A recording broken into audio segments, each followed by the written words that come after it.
So I'd like to speak with Christmas coming up about connection.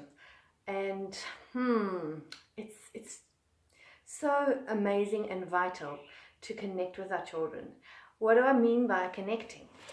We're not talking about the obvious things, like spending a bit of time over the breakfast or supper time or helping them with their bath.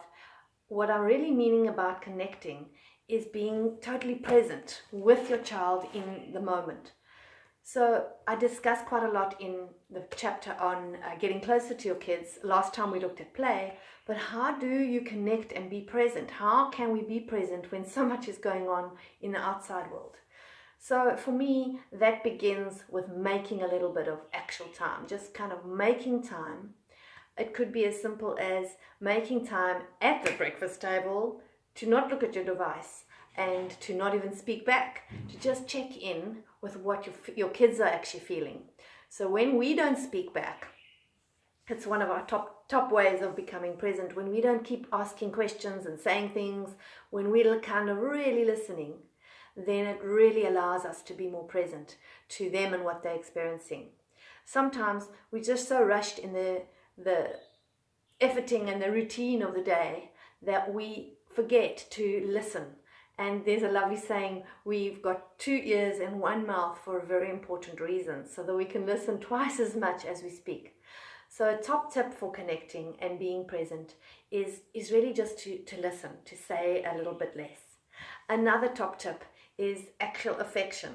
Children thrive on hugs and cuddles and little stroke of the head. So maybe, older kids or teenagers are going to resist this, but still, even when they resist it, if you're making that regular connection, physical attention, physical touch with them, they're going to respond, and it makes it for you guys to just be closer. And a final nice tip or nice other way of being present is really just to kind of check in with their feelings. So they've said a whole lot about their day, and you can check in by saying something like, what I'm hearing you saying is that you were actually quite overwhelmed, or I hear that you were frustrated, or you basically name the feeling for them. So a way of showing presence is to name their feeling for them. So I hope these 3 ways of becoming more present are going to help this season. I know there's so many other ways. I don't want to make the clip too long.